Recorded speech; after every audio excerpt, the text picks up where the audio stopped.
everybody. I'm Beth Lee. Welcome to the greatest panel today, called From Toasted to Thriving.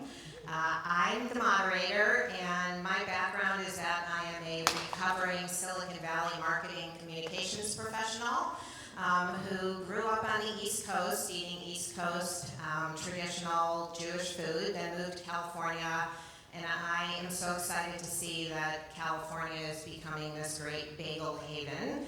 And I've also, so in 2010, I realized that I really prefer pita chips and bagel chips to memory chips. So I left my Silicon Valley career behind and I started a food blog called Oh My God Yummy. And since then I've written a cookbook, well, 2 cookbooks, but one that's published on Jewish baking. And there was a bagel recipe in there. And I teach cooking classes, and I love being in the food business. I love the people in the food business, and that's all you need to know about me. We're going to move on, and we're going to learn from 2 of these great founders of 2 very interesting and very successful bagel businesses, one on the West Coast in Pacific Northwest. This is Brittany Erwin of get all the names right, Bees, Bagels, and Butters in Gig Harbor, Washington. And the last couple years, she competed at BagelFest on the East Coast and brought a big team with her, which is just totally amazing. And in 2021, she realized her dream of starting East Coast Bagels in Gig Harbor, Washington. And I'll let them tell more. And then we have Craig Hutchinson, who has started Olmo Bagels in New Haven, Connecticut. And he has won some BagelFest awards, Schmear of the Year and Best of the Fest in 2023. I can tell you, I don't want to say much more myself because I talked with them the other day to prep for this session, and they're amazing speakers. They have great stories, and I really want to let them tell their story of how they went from toasted to thriving, how they've scaled their business, and through what aspects, product promotion, all of those things, the way they manage their employees, etc. So I'm going to let each of them introduce themselves and maybe focus a little bit about how you got started and where you are today. And then we'll dive deeper in, maybe a couple minutes to each of you. And Brittany, do you want to go first? Sure. So as I said, I'm Brittany Erwin from Bees Bagels in Gig Harbor, Washington. So we opened officially in 2023 in a small, cute little tourist town by Tacoma, Washington, where at the time there wasn't a single bagel shop. Closest bagel shops were in Seattle or Olympia, and since then the business is growing and thriving. There's more bagel shops popping up every day. But I myself am also from the East Coast, and since being in Washington, I've been there for 10 years now, my biggest issue was I could not get a bagel anywhere. And I've been in the restaurant industry, fine dining mostly, as an executive chef for 20 years now. But come the pandemic, we're all looking to pivot and see where we're going to go with our careers. And at the end of the day, what I missed most was a bagel, so I wanted to make sure I could bring that to Washington. And had no idea really what I was starting when I did that. I came in thinking I was going to have a small little boutique artisan bagels and sandwiches, and it just absolutely blew up with no expectation. And then now we spent 3 years kind of getting to where we are and growing, and now into a smooth day-to-day operation finally. Thank you for sharing the overview story. I mean, it's a dream come true for you, but also for the bagel lovers of Gig Harbor. And then, Craig, you both have some similarities, but also very different stories to tell. So maybe you can give us a little background on how Olmo Bagels came to be and where you are now. Well, I think the fun fact of this talk is how Brittany worked 8 rungs higher than me at my first job in food, which was at the Country Club in Brookline, Massachusetts. And yes, it is the Country Club, as in the first one in America. So great experience to get into it all, and awesome to cross paths again on all this. Olmo has a very odd story, but it seems like it's becoming less and less odd with the more pandemic pivots that you hear about. We were a fine dining sit-down restaurant. Our belief in fine dining was that ripped jeans and a t-shirt and a band t-shirt is not the reason to consider us to not be at the highest level of execution. So we had a very laid-back, fun approach to hospitality. When we were required to pivot in order to make it and navigate through the pandemic, we chose bagels for a very long-winded answer that we could talk about at a different time, but bagels ended up being the product, and we didn't change concept of hospitality belief.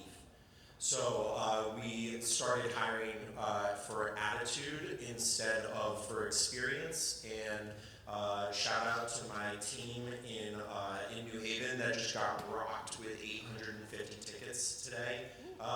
They see every single person that walks through the door, making eye contact and trying to memorize the most basic of things about your ordering patterns and to make you feel special. And so, as Sam, who, if you don't know who Sam Stoltman is, he does this is all his and his team. But as Sam said, the bagel is the vehicle of Olmo for us to deliver our message to our community. So here we are, 8 years in, knocking out massive lines, and we have a lot of growth to still do. So more inward looking. Okay, thank you, Craig. So you can see there's crossover and there's also two different stories, but you're saying a lot of growth, and you mentioned on the phone the other day when we were chatting about thinking about, what is your realistic goal versus a reach goal. So maybe both of you can talk a little bit more about what is scaling. Like when we say that the goal today is to teach people about how to scale a bagel business, but there's a lot of elements of that. So what are the things that maybe early on you were thinking about, and now with where you are in your business, what does scaling look like for you? And I'll send it back to Brittany. So, like I said, when we started, I expected to do, very small batch artisan bagels, and then quickly within the first week we realized that wasn't gonna cut it with our crowds. And taking those recipes that we made and we developed and scaling them literally came with so many more hardships than we thought or expected. I came from a culinary background rather than a baking background, so we didn't understand all of the science that I had to change. So we had to get new equipment within the first week. We had to make so many changes, and then we dealt with having issues with dough, having issues with ovens, and making those changes on the fly while still trying to stay open and create the best products that we could was a huge undertaking. Not realizing that when I make 10 pounds of dough and I make 60 pounds of dough at once, you can't just multiply your recipe. There's so many different changes to make, and that was our biggest step. And then our space and our staff, we doubled our staff in the first 3 months. And growing has just been this huge process, and every single day we still learn and still are able to tweak things, and being so small and hands-on is nice that we're able to do that. I am in the shop every single day versus some of these big places that our owners are, maybe overseeing. Being hands-on with the staff every day is, the best way to control those things. That's amazing. So, Craig.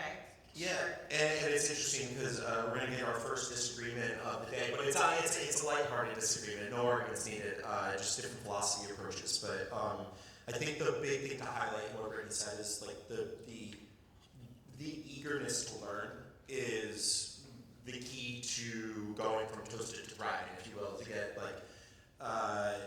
when we first got going, it was we used to boil our bagels and now we steam our bagels, and it wasn't out of anything other than the need to adapt into the required, into the demand that was happening, and the demand was happening so quickly that it's if you've ever seen Cool Runnings, it's kind of you just, the little bobsled that they ride down the hill with the wheels on it, you're just trying to make it to the bottom of the hill every single day, just hoping that there's some piece of the bobsled left to like rebuild for the next day, right? And so you're like, every day comes with so much breaking that instead of saying like, okay, we have to fix it, you look at it as like, well, this broke, and maybe we don't put it back on anymore, and maybe we just move away from it altogether because we found out that it broke halfway through the day and we were fine without it. And it's, you create redundancies around the things that are working, and you constantly are editing and auditing yourself to get rid of the dead weight, and that can come from P-mixes of looking at ordering patterns, or it can come from staffing models of you have too many line cooks and you really need more people on like your bagging station or your coffee station, and it's the constant desire to like, what's best for the business, right? And then how do you get the whole team to be totally on board with that? Change is not something that is looked at as like, we need to change in order for change's sake. Like, we need to change because that's what the data is giving back to us. And the data can be from, it doesn't have to be so numerical, it can just be common sense data, right?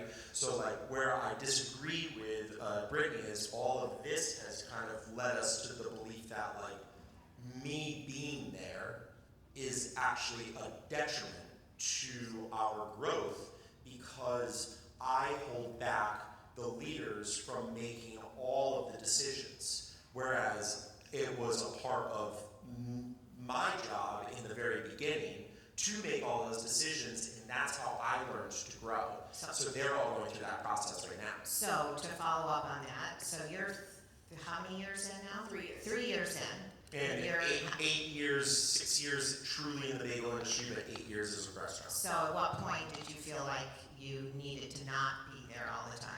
About 2 years ago, we started phasing me out with constant communication as to why I was being phased out. And it's still a hard thing because I remember working in restaurants and craving the owner's attention, right?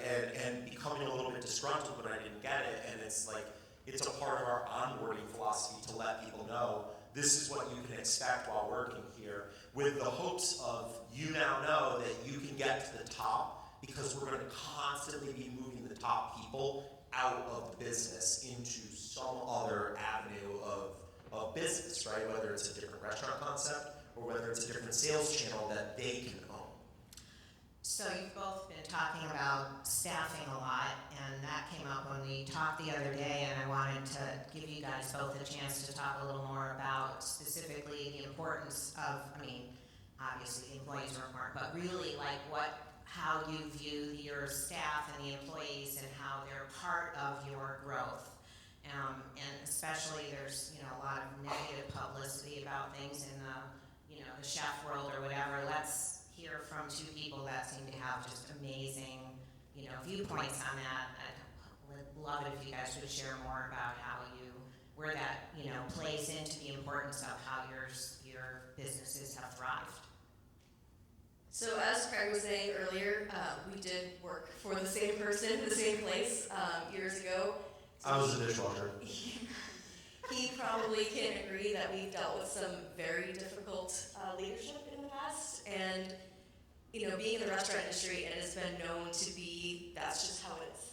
That is the standard. You were going to come in and you were going to be talked down on, and there's been a big motion to change that, over the last probably 5 years.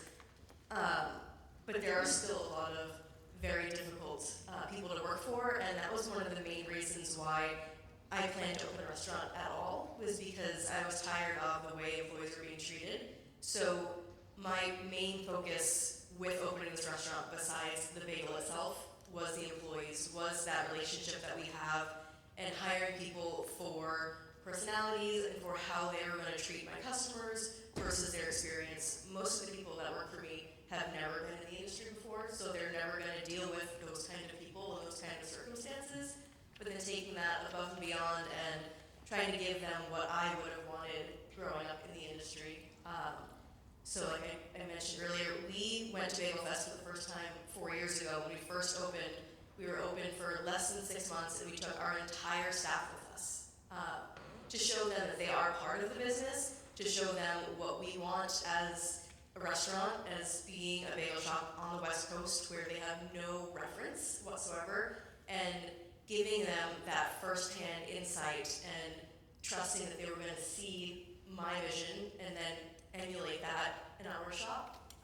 And then on a day-to-day basis, you know, when things happen, when things go wrong with customers, with baking, making sure that everyone knows that they are part of this. It is not just me. We're all on the front lines. We're dealing with people every day, and their issues are valid, and then taking, you know, what happens every day and using that to grow versus just taking my ideas and shoving it down their throats and making them, you know, bring that to the customer.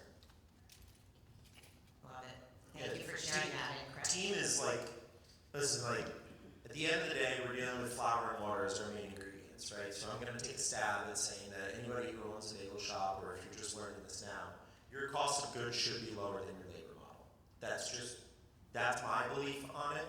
So, you know, I forget exactly who said it, but we'll just probably give credit to Danny Meyer, because like, he said all these great things, but like, we're not in the food business, we're in the people business, right?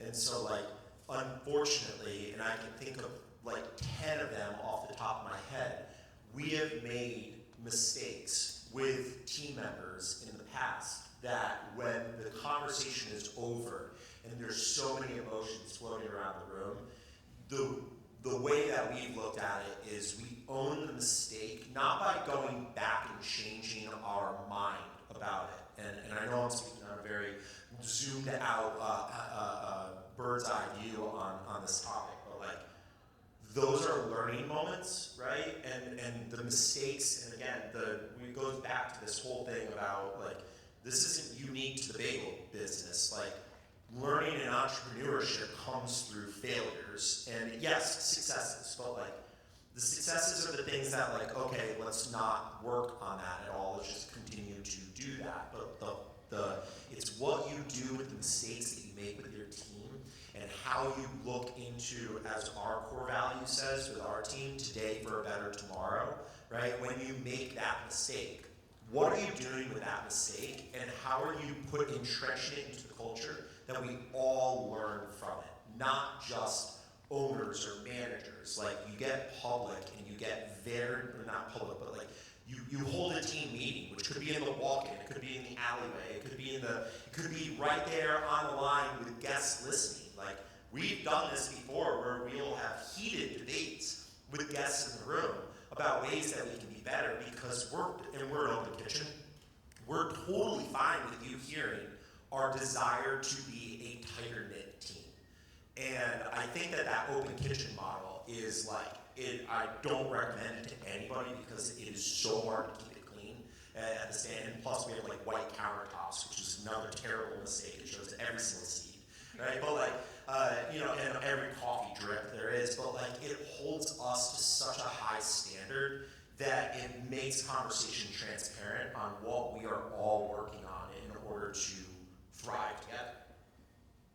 I love hearing that. And as you were talking about employees, wanted to talk a little bit about, well, two things. One is going to be customers, and the other is also product, like what has made your product thrive. But let's talk customers a little bit. And with my background in high tech in Silicon Valley and working on the marketing side, I can't tell you how many times I went into clients who had this incredible idea, and then I said, but like, why would anyone buy that? Like they have these brilliant tech minds and they come up with these great ideas, but why would anyone buy it? How are you going to sell it? Like, and so, you know, so in other words, a lot of times people don't think about the customer. So you guys think about your employees in a really, you know, positive and, you know, way where you're building them up, and they're not just somebody who's handing someone a bagel. What about customers? Like, what's your mindset with providing a customer with a reason to come back? You want to start? Sure. So my biggest thing coming from a culinary and restaurant background is I came in with these high expectations of the type of food I was going to serve and the specialties. I know Craig does really high-end options on bagels too, and kind of learning what the customer wants versus what I want to do, and then modifying that to what works. But my biggest thing also with the customers is they know when they're coming in the door that they're going to get a good bagel. You know, whether we're changing the menu to do more of what they're expecting when they come in the door is one thing, but, you know, treating the customer, you know, especially when they come in, is a huge priority. We have lines that will wrap around the building for hours on end. People are waiting in line for 20 to 30 minutes on a regular basis, and when they're waiting, they have high expectations already. So when you come in that door, we want you to feel like you are special and you are appreciated for taking that time out of your day. They can get a terrible quality bagel anywhere and, you know, have the convenience. So is a completely different expectation they have when they come to a place like ours. They're not only waiting for that good quality food, they're waiting for the whole experience. And like I said, with treating our employees the way we do is we expect them to take that to the customer. We have people that come in every single day, and they come in because we know their order, we know what they want, and we have this anticipation. But then we have people that drive, you know, 1 to 2 hours to come see us, and how can we make those people feel just as special when they come in as the person in front of them that we see every day, and just making sure that that one-on-one communication is upheld regularly. Forgive me, and this, my team would kill me if I didn't say this one out loud. You'll hear me talk about like core values, because I think that it's important to drive home repetitiveness of mission. With a team, we have 35 people on our team now, and we have a 400 square foot bagel shop with about another 1,200 square feet of production space. So it's super small. You can imagine grabbing a cutting board at the beginning of your shift and, like, you know, it's getting it set up. So like what they would kill me over is one of our core values is guest, not customer, and I want to kind of elaborate on that. We look at everything from why you would buy our product. Like we've broken it up into being like you're in the production team, and therefore you're treated like the craftsman that we can hold you to the highest standard of, in the Kaizen belief of like self-betterment of process on a daily basis, right? And analyzing, but like Kaizen being a Japanese form of self-betterment, yes. right? That Toyota monetized off of it, like looking at every single station to say like, what is your least favorite part about working here, and how can we improve that? And so they're giving direct feedback to us, and we are the ones that are directly changing that to make them more successful. So that's on the quality side. Then you get into the guest-facing side, and it truly becomes, and Erwin, you're gonna laugh because we went deep into this at the bar last night, but like it's behavioral economics, right? So like if we know that the production team is doing their job on a daily basis, what is it that we're looking at in order to be able to create the sale? So we're in the breakfast business, right? And you have a schedule that you need to get to work on time for. So what is your schedule, and how do we make sure that we fit into your schedule? So 50% of what we do is online ordering. You set your scheduled order time, you come in, it has to be ready. It's a non-negotiable on us. And doing this on Saturdays and Sundays, 100%. And to some people, we miss really poorly. But our hospitality team is given full ability to comp checks without the used car salesman mentality of, let me check with my manager, right? They just write your number down, and then at the end of the day, we just void your credit card transaction, and it's not even looked at as a refund, right? So it's like, it becomes very seamless on it, and so that behavioral economics of like the time slot, what time do you walk your dog in the morning? Do we know your dog? Does your dog like cucumbers or bacon, right? And like giving that to them for free. Coffee of the month is another big behavioral like thing. Like coffee is actually addicting. So like screw the bagel somewhat. Like let's make coffee insanely cheap. Write down your coffee order in a Rolodex, and when you walk in and say your name, it becomes seamless. We can start talking about what you have going on. I was gonna say, so how do your employees get to know your customers? Like, treat them like a guest in your house. I know it's stupid, but like it's really not. It's a one-word changer that gets people to want to support you as a small business, as opposed to the crappy bagel that Brittany made mention of, because you can drive through Dunkin' Donuts and go get one probably faster than you could wait in line for us. Not all days, though. We're pretty fast nowadays. Okay, so now that you mentioned the crappy bagel, I'm gonna take a little bit of a turn here and give you both a chance to talk about your product, because obviously, you know, the product is part of it, right? And you went into the business with an idea about the product, and then maybe it's morphed over time because you're listening to your employees and your customers. But give you guys both a chance to talk a little bit about what has made your product, or why your product has helped you thrive. So I went into this with my idea of an East Coast bagel from growing up, and went into it completely blank slate. I had never made a bagel in my career, so it all started at home, and just trying to go through classic recipes and get that same product that I was missing, and then taking my career and kind of adding other things to that, and then, you know, making it more exciting and more of the kind of food that I was proud to serve. And then, as I said, starting off with this expectation of selling just a couple hundred bagels a day, and growing that, we have now, you know, we've changed our recipes a little bit, but we're still very focused on, we are 100% handmade, hand-rolled, hand-boiled, and just making sure that whenever we do to make our changes, it still stays true to our roots. I do agree that, you know, scaling and making the changes to help the business is a great way to move forward, but for me, it's a lot of just pride and keeping those recipes kind of how I envision them makes me proud to sell them every day. So not skipping the steps, whether they make the changes or not, day in and day out, I'm proud to serve that great product, and that's half the battle for myself. Right. Craig, talk a little bit about your product and if it's evolved and morphed over the years that you've been open. Yeah, so being the end of the line from New York to New Haven, you can grab a train to New York.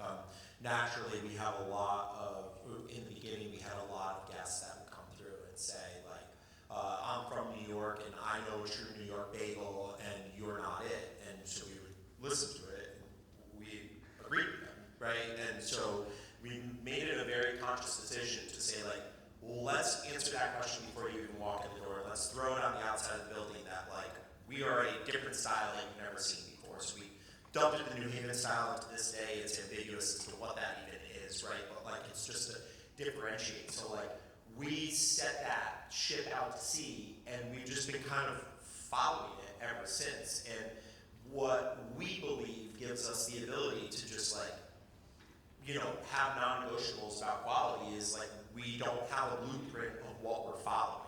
We're creating that, and whether there's more places doing it like us or not, we're going to continue to mill flour in-house or get fresh mill flour or work with non-bromated flours, or just, like, support the farms that we feel as though need to be supported, and make it relationship based and add to the story of what we're going after. And I think that the product just naturally flows with it, right? And because we have a why, and we talk a lot with the decision-making team about intent, right? And, like, don't just do something because you want to do something. Like, what was the intent behind it?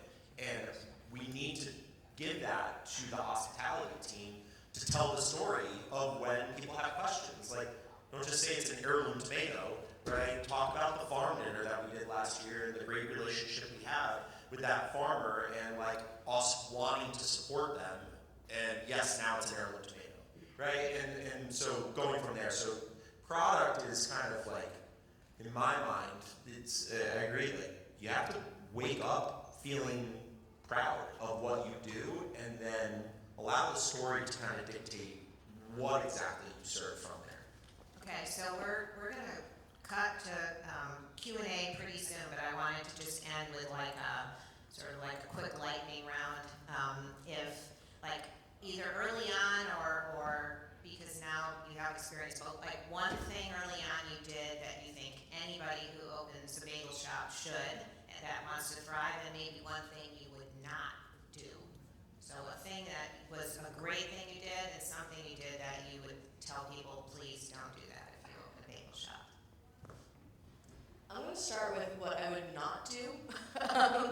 When we first opened, it took so long to get open, longer than we expected, and we were, coming to the end of the rope, the end of our funds to get open. So we just opened the doors. We said, we need to get open to make this happen, and there's so many hiccups and struggles that we had that it would have been worth the debt. It would have been worth the hiccups for a couple more weeks to just smooth things out, and would have had a much smoother opening. And yes, we were successful, and we really thank the customers that came in and are forgiving for those first couple weeks. But those 4 years. Yeah, sometimes also yes. But there's a lot of things that we rushed to do, and I definitely wish we were able to, or just force more time into it. Okay, so that, and then you write something you would not recommend somebody do when they are starting. How- Would recommend people not do when they start. How long do we have to talk about what you shouldn't do? Yeah. Pick the number one. Putting you on the spot. I know, and I'm trying to pick which one, and I guess I'll just pick one for sake of keeping things moving.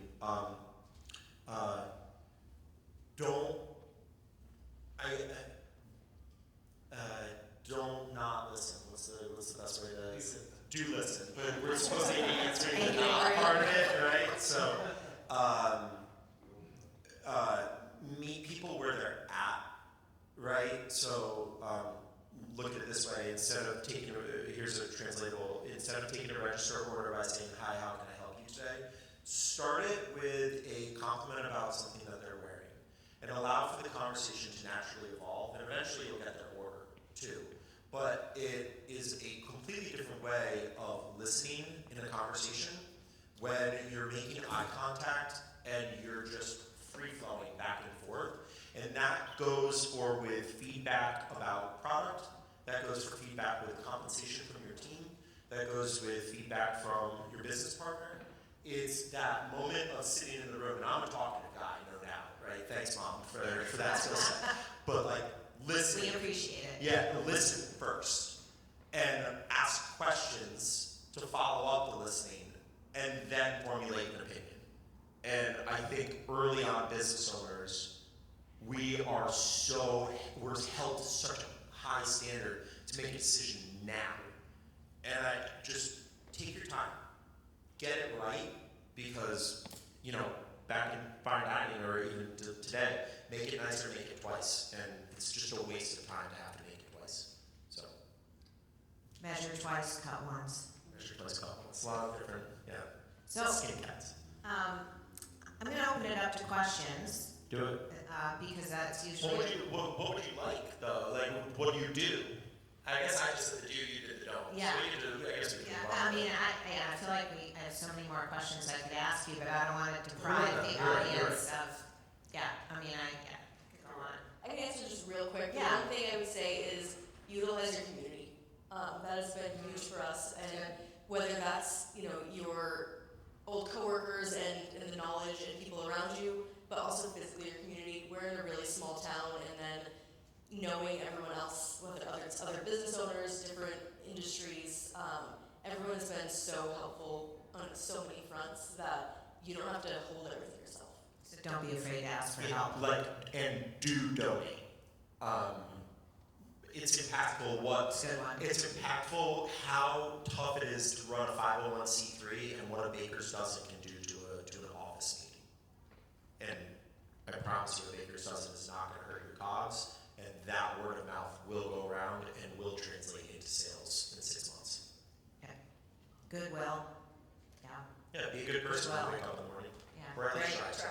I like that. Both of those is a good way to segue into letting the audience ask some questions. So Who's got questions for these two amazing bagel store owners who shared their stories? What, We're used to talking to people with food in their mouth, so really don't worry about it. I was just curious, what kind of roles, positions do you have in your establishments? What is your role? Employees, like, different things, what different? Like what? Oh, the team. Like what titles? What? Your org chart, yeah. So we're very small.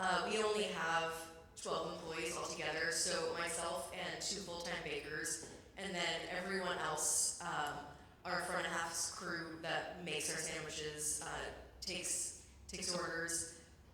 They all do everything. We have our baristas. Everyone is trained in the entire business, so everyone can utilize each other and then also understand the different positions that are in the restaurant.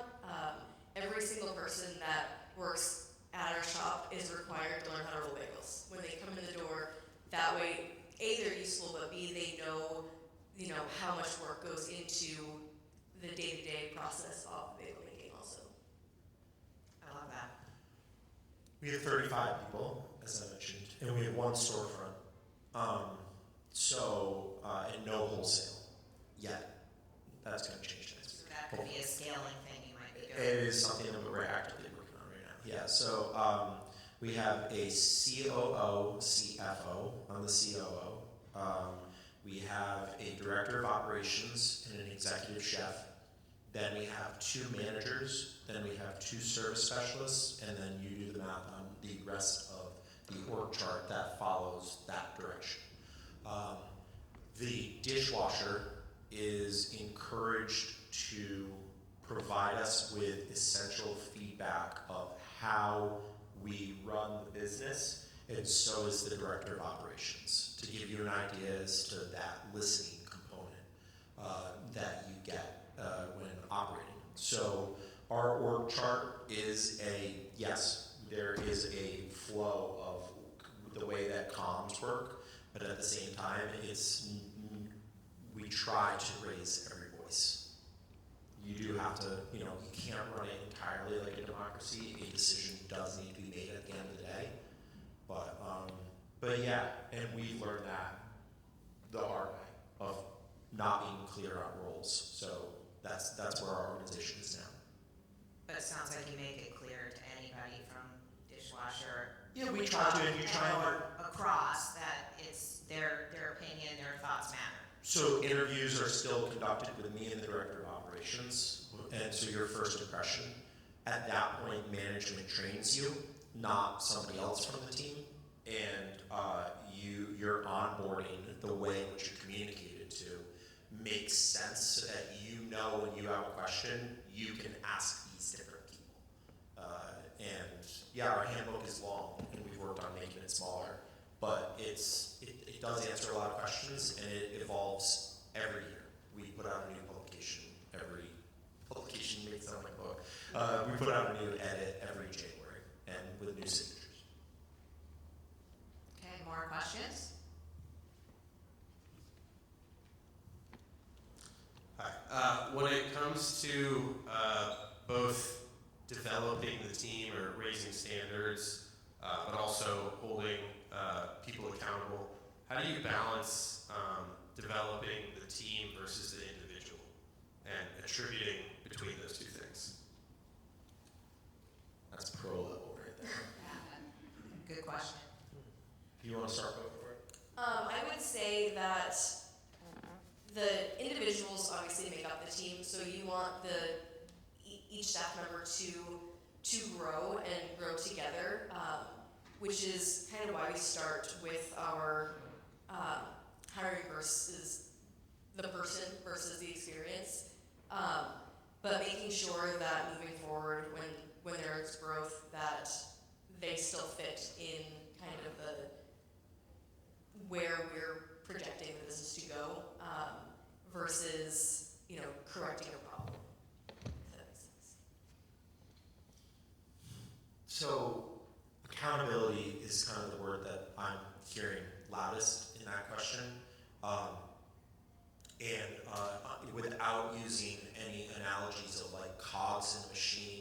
things like that, like, because the individual is a human at the end of the day. We're just huge believers on, like, we've all had management that didn't provide us with direct feedback that shift, right? And what it feels like to go home thinking you did a great job, or at least you put in 100% effort, and then coming in the next day to start your shift with an office meeting to talk about yesterday, right? It's just not productive. We do feedback in the moment, where to the point of you'll be pulled out of a day like today to have that conversation, to then go back and be encouraged to improve immediately because we believe you can. And it becomes telling in those conversations when you have to have them again. And I think it's the follow-up again that's where we drive home the consequences of your actions, of you no longer work that position because we are having to have this conversation too often, and giving them the chance to improve and work their way back in. But at the end of the day, like, it's trends of data that we look at. Like you mentioned 1-star reviews in your talk earlier. 1-star reviews mean absolutely nothing until you hear the feedback twice. Then it becomes valid, right? And I think that we hold our team to that, of like, late is the easiest one. You were late today, right? Yeah, there's reasons why I was late. And you're human. You're allowed to be late. Welcome to work. Let's have a great day. But are you late again that week, and is it for the same reason? Now we have something to talk about, and we have something to work on with you. And we have so many, almost too confusing as to how many backups of systems that we have to support the growth of people. But we are willing to pull the trigger on this isn't working for us. And we hold that as, we call it, in my life story, we say shit rolls uphill with our business. So every person that works for us, aside from the people that are like within the past 2 months probably, has seen upper level management be terminated on the grounds of handbook policies. So like, show up to work ready to go. We were all on the same page. We want to have a great time. You've met our team. And anybody who's met our team, like, they're all smiles. But you got to do the job, because at the end of the day, it's the guest experience that matters above that. More questions? This will be the last question. I was just wondering if you guys deal with social media yourselves personally, or if you have someone that does it for you. If you do it yourself, how do you deal with social media burnout and just the aspect that it seems like you have to have good social media presence to have a successful restaurant? We were just talking about this before we got on stage, so it's perfect. I personally run all of our social media, and it is exhausting. I have one staff member who also has access to it and can kind of to follow up when I'm not around. But being there and getting the brunt of all the responses is difficult. But also, we still use it because of the overwhelming positivity. I try as much as I can to disconnect my personal social media and focus more on the business. Doesn't always work, but on the business aspect, we're using it for promotion, but we're also using it for, taking orders. But the main thing that I feel like has helped the most is customer feedback.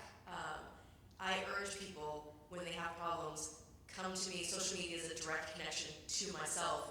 Come to me so we can have conversations before you run to Google, Yelp, and air it to the world. It's like, it is very difficult with the burnout, but it's so much better for me to have that conversation with the person versus seeing something the public sees at the same time, and then the frustrations of, why weren't we able to mediate this problem? So it's just a balance. I've struggled to set time limits on when I'm at home, when I can actually view my social media, because in the middle of the night for a while I'd be, popping it open and responding to pre-orders and things, and it's very disconnect, but setting those boundaries on a day-to-day basis have helped in still utilizing it as the tool that it is. And I'm sure based off the trend that we've all witnessed in here, I do not do our social media. Again, to just drive home words that we talk about in our shop, we talk about superpowers often. My superpower is first impressions and reading people. I used to think that my superpower was making food. I used to also think that my superpower was math. And then I met people who make food, right? And I met people who do math. And I met people who do social media. And you start to realize, and then you meet people who like truly make people feel special, right? In like just the way in which they speak, right? And so like, it's when we hire, no matter what we're talking about here, we're looking at people's inherent superpowers and how that fits into a weakness in what we do. And we have to sometimes overpay and have some sticker shock in order to achieve it.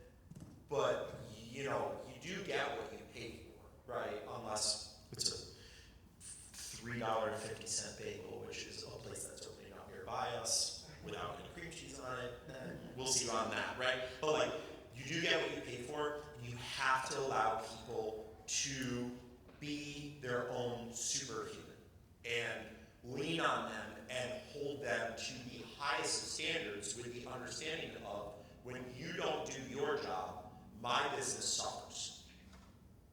So there are a lot of accountability check-ins with everybody, including purveyors, right? They are held to the exact same level of standards because their superpower is finding food in this world.